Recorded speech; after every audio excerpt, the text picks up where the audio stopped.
So when you look at different retirement account balances and the data that goes with them in the United States, specifically from this Vanguard report I'm going to talk about in just a second that I read this past weekend, you realize that most retirement plans, they're just going to fail. I mean, that's quite literally the reality that we're living in America in 2025.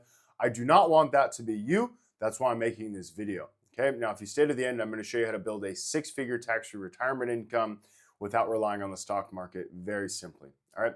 Now, just so you know, I'm not making this up. I took some screenshots from the Vanguard report that I read this weekend. Okay. One thing I want to detail real quick is that the average, okay, if you forgot what the average means, is they take all the values, they add them up, they divide them by the number of people, or in this case, the number of retirement accounts, and that whatever that number is, that's the average, right? Now, the reason that the average is a little misleading is because all of these massive retirement accounts are going to skew that number up, right? So you could have a bunch of retirement accounts with 20 grand and a bunch of retirement accounts with a million, and that average might be 500,000. But the reality is there's a lot of people that have $20,000 saved up. So I want to go off the median, okay? Because I think the median actually tells us a less distorted number, a number that it represents or reflects the reality of the situation a little bit better. So what the median is they take all of the account balances and they line them up in order, and then they say, okay, so it was 1 to 100, for example, and then they say, okay, here's number 50, 50% are bigger, 50% are lower, right? That's the median. So if you look at the median account balance, it was $121,000.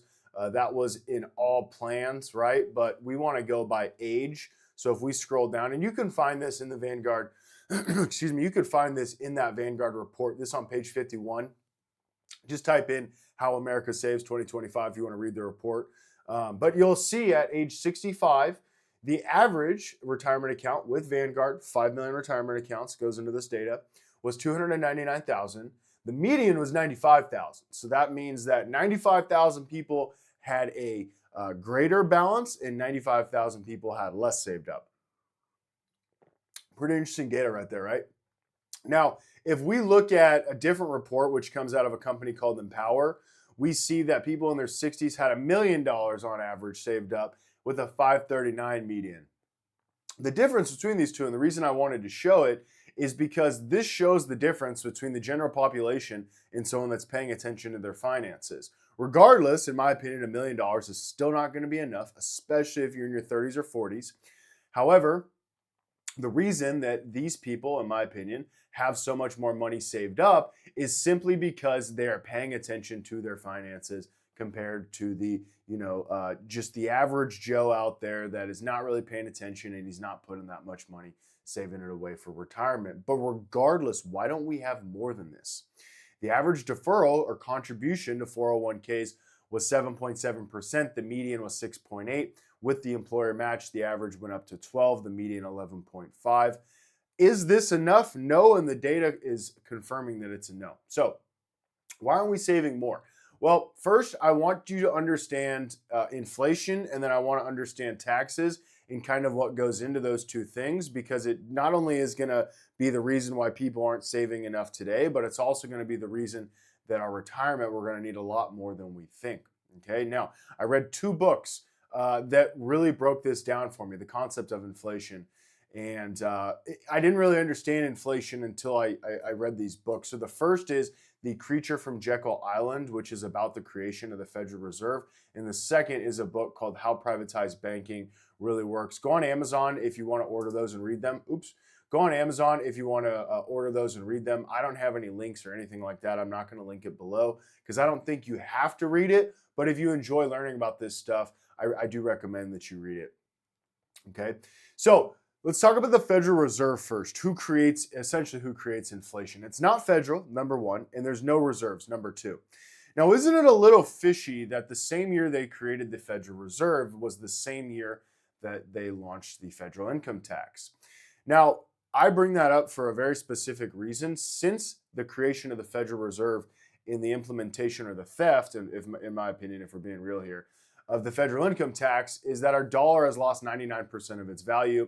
And over the next 100 years, it's going to lose even more value. Okay, now let's talk about inflation real quick.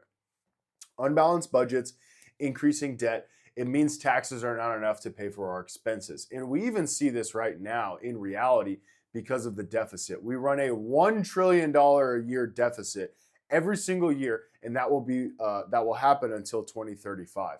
Now, this could change with the Trump tariffs. I don't exactly understand how that's going to happen or if it's going to happen in reality, but my gut tells me that we have so much debt, it's really not even going to matter. Okay, so expenses, the deficit. What actually is the deficit? Well, it's things we spend money on: Social Security, Medicare, payroll, war, etc. Every single thing the government spends money on, that goes into, well, taxes pay for it, number one, and what taxes don't cover, that extra money, that's printed out of thin air. Okay, it's an infinite money glitch that robs us blind. This is what inflation is. Okay, so when the government needs more money to fund that deficit, to pay for that stuff, the Treasury Department issues bonds. A bond is just an IOU. The Federal Reserve buys those bonds. So the government issues these paper bonds, and the Federal Reserve buys these paper bonds by quite literally printing money out of thin air. They do not have a savings account of money to purchase the bonds. They just enter in numbers on a screen.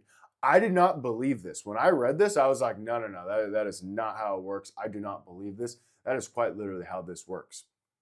And if you think about it, all they're doing when they enter those numbers in on the screen is they're creating more money out of thin air, which makes the money we have worth less and less.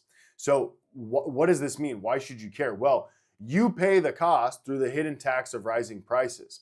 In addition to direct tax payments, your income tax, your payroll tax, your sales tax, your gas tax, your property tax, all these taxes, you pay you pay for inflation via rising cost of living.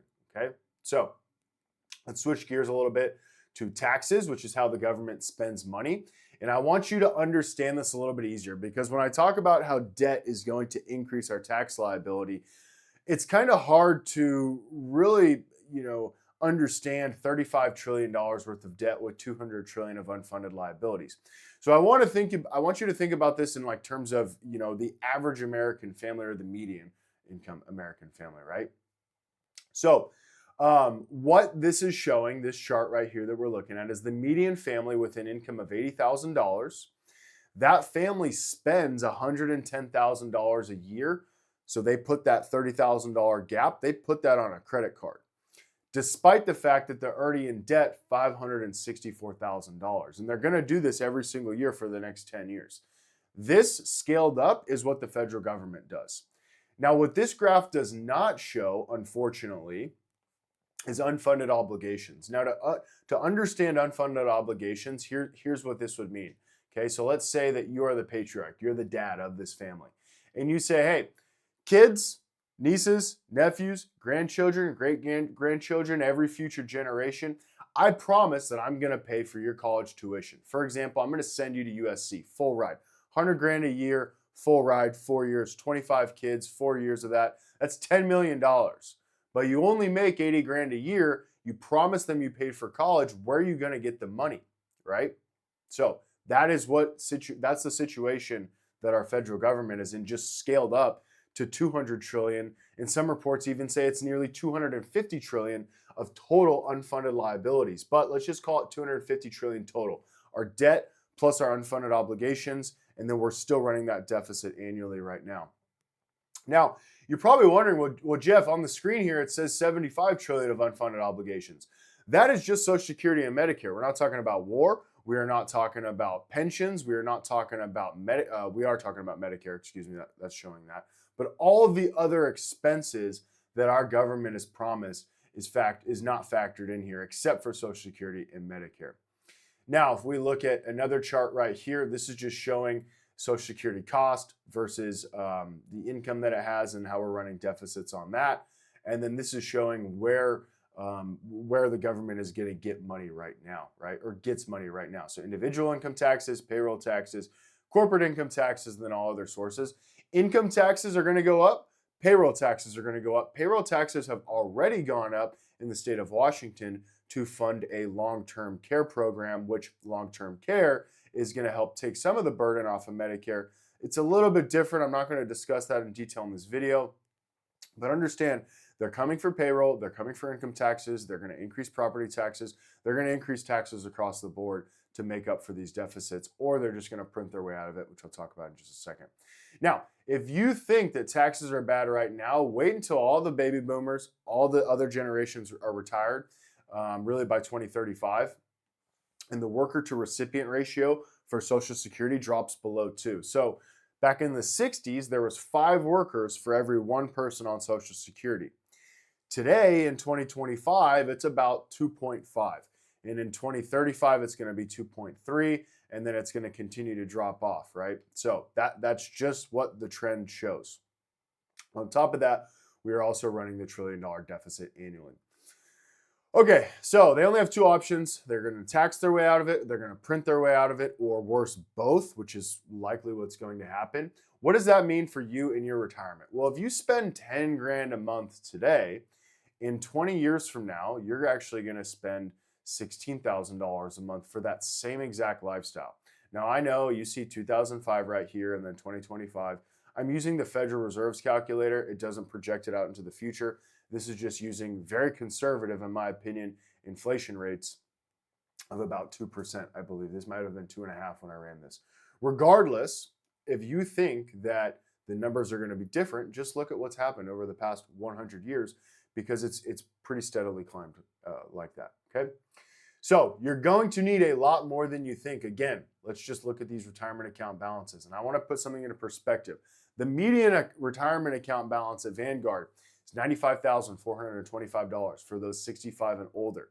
So that means 50% of the people watching this video, they have less than that, and 50% of the people watching this video have more than that. Now, you might have a couple $1 million saved up, and if that's you, great. This is going to be a different conversation. But 50% of the people have less than that.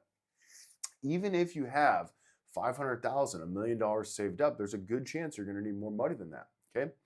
Now, this actually makes sense to me because number one, we pay way more than our fair share in taxes, and number two, they just constantly force us to spend more money on the exact same lifestyle. You know, I'm going to walk through some inflation numbers here, but I remember a few years ago, I'd go to Costco. I eat 4 to 6 eggs every single day. And I remember I used to get these 60 pack of eggs, 5 dozen eggs, and they were like $6. They're like $15 now for 60 eggs. It's absolutely ridiculous, right? Now, all the retirement accounts, the advisors, they're saying you'll be in a lower tax bracket. The writing on the wall does not say that. But even if they are, they're going to inflate their way out of it, okay? In 2005, these 10 items, they would have cost you $34,000. In 2025, the same items cost you $71,000. Total inflation, 108%, excuse me. So here's just some things that have gone up. Milk, bread, eggs, gas, cars, rent. You could pause the video here and take a look at this. All right. So example scenario. If you're 45 today, your lifestyle runs you 10 grand a month. In 20 years, you're 65. The same lifestyle costs you 16 grand a month. What would you need saved up inside a 401k in order to net 10 grand a month? And the answer is about $4 million, $3.75 million. We haven't even talked about market volatility, sequence of returns risk. I don't meet that many people with a $3 million plus retirement account. I meet a lot of people that got 900 grand, $1 million, $2 million. Very few people that I come across have $3 million saved up. So maybe I'm skewed, but when you look at the data, not that many people have that much money saved up. Okay, I think we can all be real about that for a second. So we haven't even talked about market volatility, sequence of returns risk. Sequence of returns risk, very simply, all it is the risk that you retire into a down market. So it's retiring right here, it's retiring right here, it's kind of retiring right here, more so here and here, right? Okay, so if you retired in 2000, you retired into a down market, you had 3 bad years, you run out of money a lot faster. If you retire in 2015, you retire in an up market, you had 3+ good years, and you run out of money a lot slower. The sequence of returns, right? The sequence of the returns is what you retire on is entirely based on luck, and it's a risk multiplier because the longer you live, the more ups and downs you'll see, the more inflation affects you, and the more likely you are to see a tax increase as well. So it's not all doom and gloom, okay? I don't want you guys to think it's all doom and gloom. You have options: make more money, cut lifestyle expenses, right? You can be more efficient and plan based on cash flow and taxes, or all of the above. Now, I don't really encourage this, right? That is not, I like, going and playing golf, right? I like nice stuff. I like nice golf clubs. I like going out and spending time on the water. I like going out and getting nice dinners and things like that. Um, I'm not the rice and beans guy. That's just not my vibe. That's not, what I teach or recommend really to anyone, because we're all going to die anyway, right? So we might as well spend it if we got it. Okay. Now, make more money. That's an obvious one, but you don't have to make more money. Oops. You don't have to make more money. You can just use your money more efficiently, or you can do all the above. Okay. Ramble over. I don't teach traditional strategies. Everything I teach, for the most part, it goes against the grain. It sounds too good to be true. Why? Because most advisors, planners, CFPs, accountants, they all teach planning based off of insurance and investments, not cash flow and taxes. So everything I teach, and this is the way I was taught financial planning, it's based off of cash flow and taxes, which is why I'm a big proponent of mortgage-free life. Mortgage-free life for the typical everyday American, this is how you fill that gap. If you're very high income, I would just say tax planning is how we fill that gap, and then using those tax savings to build wealth is how we filled the gap. But for the typical average everyday American, less than 500 grand saved up for retirement, even if you have more, this strategy will still work. Less than 200, 300,000 of income, because at that time, your tax bill is a lot, but it's not enough to justify tax planning, unless you're using a short-term rental strategy or something like that. Anyway, again, I digress. Okay. So mortgage-free life, it can protect you from the top retirement risks and create much more wealth and less out-of-pocket expenses compared to traditional strategies. This strategy allows you to do two things at the same time. Number one, pay off your mortgage in 5 to 10 years, build a tax-free retirement income. Number one, it allows you to pay off your mortgage in 5 to 10 years. And then number two, build a tax-free retirement income. Both those things at the same time. You could have one without the other, or you can combine them for the best effect, okay? So let's look at a real world application, because I meet with so many people that are in pretty much this exact situation. I'll call them Dave and Lisa. I've never met with a Dave and Lisa duo. This is completely anonymous. This is just based off of what I see all the time, because I meet with hundreds and hundreds of people about mortgage-free life. 45, 43 years old, 180 grand a year-ish, right? That means you're making about 10 grand a month. Your mortgage payment, 2,400 a month. You got 350 left at 4%, 27 years remaining. Retirement accounts, about 200, 250 grand saved up. And the goal is always debt-free by retirement, have enough money to retire comfortably. I don't need to be, Bill Gates or Warren Buffett or, some multi-millionaire, multi-billionaire. Although if that's your goal, great. I love that. But most people, they're just looking to do a scenario, something like this. Now, I'm going to show you a breakdown of how MFL overlays on what you're already doing. That's why I'm showing you your income tax breakdown. I'm using San Diego. They're married and they're maxing out their 401k, $23,500 going into it every single year, mind you. Okay, so that means they're going to have $1 million saved up in retirement, which puts them in the top 10% of retirement account balances. But can that generate 10 grand a month? No, it cannot. $1 million will not generate you 10 grand a month when you retire. Unless you're doing what Dave Ramsey says and pulling 10% off the top, which means you're really going to run out of money pretty fast, okay? Let's assume 3 grand a month Social Security. That's how much they make from that. So they only actually need 7 grand a month. Now at a more than generous 6% withdrawal rate, which it's in between 4 and 5 right now. And if you have a really good financial advisor, which I am not a financial advisor, I do not manage money like that, you might be able to pull 6%, which is great, right? But that $1 million inside of that tax-deferred retirement account will generate 70 grand a year gross at a 20% tax bracket. It'll net you $56,000 a year, $4,600 a month, right? So we still have a gap. But when we overlay the mortgage-free life plan into the situation, using their numbers, I just plugged it into the calculator to see what it would look like. It would be a 9-year mortgage payoff. So from 45 to 54, you're fully paid off. You save 70 grand in interest and then create about 100 grand a year. And this is going to be a little bit different for everyone in everyone's situation, but you can create about $100,000 a year of tax-free retirement income using this.